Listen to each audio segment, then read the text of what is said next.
मुझे तीन बातें महत्वपूर्ण लगती हैं, ये बीमारी क्यों इतनी बढ़ गई जी। और एक टिप्पणी पहले जेपी मिश्रा साहब की बात पर कर दूं, एक स्पष्टीकरण दे दूं। मैं अपनी बात पर कायम हूं। देश के जो ब्रांडेड स्कूल हैं उत्तर प्रदेश में, जिनकी शाखाएं हैं, वहां के परिणाम में बच्चे अंग्रेजी हिंदी में फेल नहीं हुए इतने। इस अंतर को समझिए।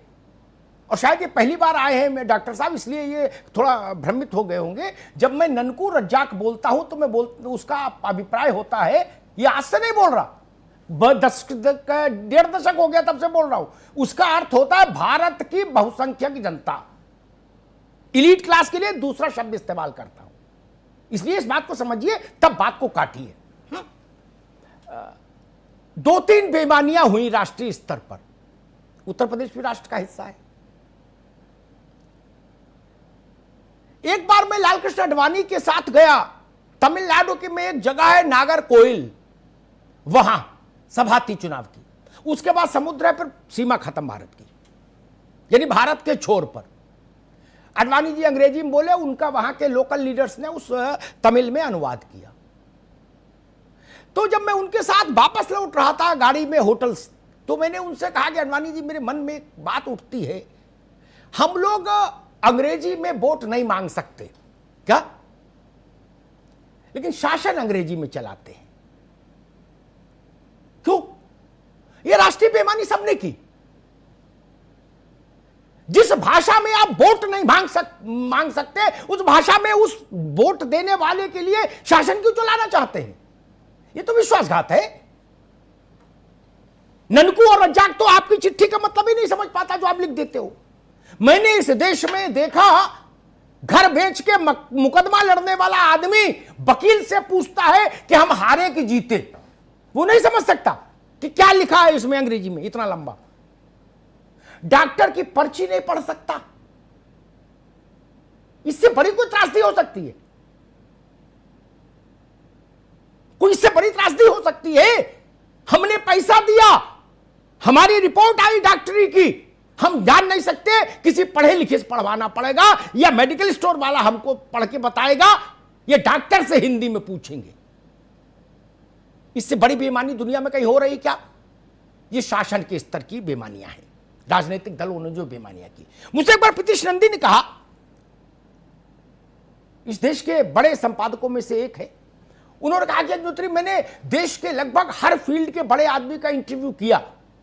मतलब जब हम लोग एमकॉम में पढ़ रहे थे, प्रीतिश नंदी का जलजला था, इलस्ट्रेटेड वीकली के संपादक हुआ करते थे। बोले, भारत में जितने भी बड़े लोग मुझे मिले, इंटरव्यू उनसे आधे रास्ते तो अंग्रेजी में गया, लेकिन जब उनको अपने को एक्सप्रेस करना पड़ा, यानी स्व को सामने लाना था, तो बोले, नहीं प्रीतिश, समझ रहे हो ना मैं क्या कह रहा हूं, बिना पॉज लिए हिंदी में आ गए। इसलिए हिंदी महत्वपूर्ण है। और एक बात और कहूंगा, यह तर्क देना कि ग्लोबल भाषा है अंग्रेजी, उसके बिना नहीं होगा, मैंने तो ऐसे ऐसे उदाहरण दे दिए जो गूगल के सिलेबस से बाहर है। चांदनी चौक, सदर बाजार, भागीरथ पैलेस। नॉर्थ इंडिया क्या, साउथ इंडिया में भी इससे बड़ा कोई बिजनेस हब ही नहीं देश में। उसी में खारी बाबली भी है। वहां अंग्रेजी जानने वाले कितने लोग हैं जो कारोबार कर रहे हैं? आइए सूरत चले, भारत का बड़ा कारोबार वहां से होता है, टेक्सटाइल का और हीरे का। जो लोग सूरत कभी गए होंगे वो बता देंगे कि वहां तो अंग्रेजी जानने वाले नहीं हैं जो नियंत्रक हैं उन व्यवसायों के। फिर यह स्यापा भी बंद होना चाहिए। आप में क्षमता होगी तो अंग्रेजी जानने वाला तो रख लेंगे आप 20,000 रुपए में, वो किटपिट करेगा आपके लिए। रूस के एक बार में था तो वाजपेयी जी का समय था, पुतिन आए, वाजपेयी जी और पुतिन दोनों का भाषण हुआ। पुतिन ने अपनी भाषा में भाषण दिया, उसका अंग्रेजी में अनुवाद हुआ। वाजपेयी जी हिंदी अच्छी जानते थे, हिंदी के प्रति आग्रही भी थे, लेकिन वो अंग्रेजी में बोले। फिर उसका रूसी में अनुवाद हुआ, तब पुतिन ने ग्रहण किया। ये आग्रह हम क्यों नहीं रखते कि हम अपनी भाषा में बोलेंगे? अब तो भाषा उपलब्ध है, क्या समस्या है? और एक छोटा सा उदाहरण दे दूं, ये बहानेबाजी का काम नहीं चलेगा कि जी ऐसा है इसलिए वैसा है। बहुत पुरानी बात बता रहा हूं दीपक जी, जब मैं फर्रुखाबाद में था तब की बात बता रहा हूं, आज से समझ लिए 35 साल पहले, वहां एक इलाका है सदवाड़ा, वहां कॉटन पर प्रिंटिंग का बहुत जबरदस्त काम होता है। अब तो कम हो गया, पहले बहुत था और सब एक्सपोर्ट होता था। स्कार्फ, रेशमी साड़ी, लिहाफ, ये सब बनता था। विश्व भर में व्यापार भी था उनका। लेकिन वो साधु लोग उस वक्त की पीढ़ी की अंग्रेजी नहीं जानते थे। वो डिग्री कॉलेज के अंग्रेजी पढ़ाने वालों को रख लेते थे कि भाई शाम को आ जाओ और चिट्ठी पत्री लिख दो और पैसा ले जाओ। किसी का व्यापार नहीं रुका कभी। इसलिए ये तर्क भी देना ठीक नहीं कि जी अंग्रेजी तो व्यापार से जुड़ गई या रोटी से जुड़ गई। इसलिए जी अंग्रेजी सरकारी नौकरी में जुड़ गई, इस बात को तो मैं मानता हूं, ये सरकारों की कमजोरी थी। आप ऐसे किसी कलेक्टर की कल्पना भारत में कैसे कर सकते हैं, ये कप्तान की जिसको हिंदी नहीं आती हो, वो अपने जिले में लोगों से कैसे संवाद कर सकता है? तमिल का भी कलेक्टर हो, आंध्र का भी हो, वहां का मूल का रहने वाला, उसको भी उतनी हिंदी आनी चाहिए, क्योंकि जब वो बलिया में पोस्टेड होगा तो बलिया के आदमी को कैसे कम्युनिकेट करेगा? ये चीजें वो है जिनको हरीश जी की बिरादरी को समझना होगा।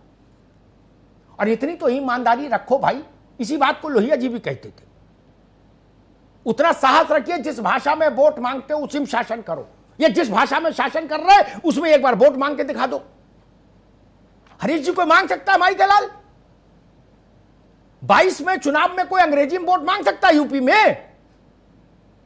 नहीं ना। तो जब हिंदी में मांगते हैं तो सरकार की चिट्ठी पत्री हिंदी में लिखवाइए।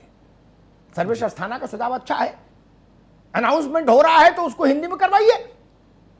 अंग्रेजी से क्या मतलब है उसका? 6 बार अनाउंसमेंट सुनने के बाद भी आदमी जो साथ चलता है ननकू रज्जाक, वो पूछता भैया हमारी ट्रेन किस पे आएगी? वो तो जानता ही नहीं, काइंडली अटेंशन वाले सिस्टम समझ ही नहीं पा रहा। वो पूछता है कुली से या हमसे किसी से कि भाई हमारी ट्रेन किस पे आएगी। हम उसको बताते हैं कि 4 बार अनाउंसमेंट हुआ, वो जाने में तो जानते ही नहीं भाषा। ये तो छोटी छोटी चीजें हैं, यहीं से हम शुरुआत करें। मैं ये नहीं कहता कि जैसा विश्व के और देशों ने किया, वो इतने आग्रहशील थे मातृभाषा के लिए कि उन्होंने एक क्षण में नियम बना दिया। मैं वो भी नहीं कहता कि नोटबंदी जैसा फैसला कर दो कि कल से ये ऐसा कर रहे हैं, लेकिन हिंदी को कहीं रास्ता तो दीजिए। बिल्कुल, सरकार की भाषा तो वो रहे। मनसा वाचा कर्मणा सरकार को तय करना होगा कि हमारी भाषा हिंदी है। अंग्रेजी को चलाइए, लेकिन सेकेंडरी लैंग्वेज पर चलाइए। मुझे अंग्रेजी की चिट्ठी पत्री में कोई तकलीफ नहीं, लेकिन हिंदी का मजमून ऊपर हो, अंग्रेजी नीचे हो। जी, यह स्वीकार नहीं कि हिंदी नीचे अंग्रेजी ऊपर। हमने घर बेच के मुकदमा लड़ा, हम फैसला नहीं पढ़ सकते। हमने 10,000 रुपए डॉक्टर के जांच में खर्च कर दिए, हम जांच रिपोर्ट नहीं पढ़ सकते। आज अब बात है इस मुल्क में, दुनिया में और कहीं ऐसा नहीं, बड़े देशों में। अगर हमको ये दृश्य दोबारा नहीं देखना कि हमारे बच्चे उस भाषा में फेल हो जाएं जो भाषा उनको मां के गर्व से मिली है, तो हमको कुछ सुधारात्मक कदम उठाने होंगे, नहीं तो बहुत देर हो जाएगी। तब हम सबको कहना पड़ेगा कि हिंदी हम शर्मिंदा है। धन्यवाद।